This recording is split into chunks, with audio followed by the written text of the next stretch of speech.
प्रधानमंत्री मनमोहन सिंह अब इस दुनिया में नहीं है।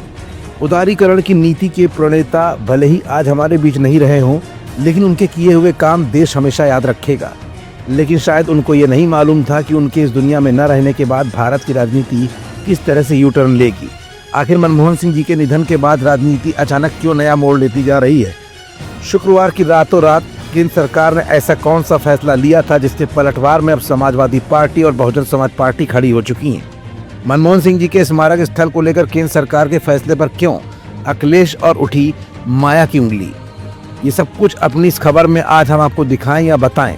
इससे पहले ये जान लीजिए कि शुक्रवार की रात अचानक ऐसा क्या हुआ था जिससे रविवार आते आते अब ये पूरा मामला तूल पकड़ सकता है।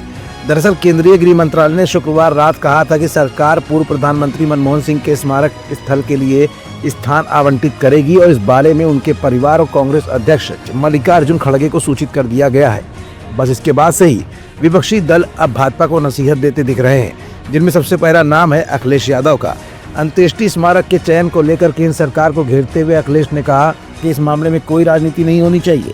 गृह मंत्रालय ने कहा था कि अंतिम संस्कार शनिवार को पूरे राजकीय सम्मान के साथ दिल्ली के निगम बोध घाट पर पूर्वाह्न 11:45 पर किया जाएगा।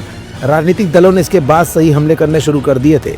उत्तर प्रदेश के पूर्व मुख्यमंत्री अखिलेश यादव ने रातों रात सोशल मीडिया मंच एक्स पर लिखा था कि देश के पूर्व प्रधानमंत्री मनमोहन सिंह जी की समाधि के संदर्भ में सम्मान की परंपरा का निर्वहन होना चाहिए। इस विषय पर न किसी राजनीति की आवश्यकता है, न ही होनी चाहिए। यादव ने कहा कि डॉक्टर मनमोहन सिंह जी की समाधि राजघाट पर ही बननी चाहिए। भाजपा अपनी संकीर्ण सोच का अनुचित उदाहरण प्रस्तुत न करे। इतिहास भाजपा को उसके इस नकारात्मक नजरिए के लिए कभी माफ नहीं करेगा। उधर पूर्व मुख्यमंत्री मायावती ने भी एक्स पर एक पोस्ट के जरिए नसीहत देते हुए कहा कि केंद्र सरकार को देश के पहले सिख प्रधानमंत्री रहे डॉक्टर मनमोहन सिंह के सम्मान में उसी स्थान पर स्मारक बनवाना चाहिए जहां पर उनके परिवार की दिली इच्छा है। कुल मिलाकर पूर्व प्रधानमंत्री मनमोहन जी के न रहने के बाद अब उनके स्मारक स्थल को लेकर बीजेपी को नसीहतें दी जा रही हैं। अब ऐसे में अखिलेश और माया का जवाब बीजेपी किस अंदाज में देती है, ये तो जल्द ही साफ हो जाएगा। फिलहाल इस तरह के मामलों में राजनीति का किया जाना कहीं न कहीं दुखद है।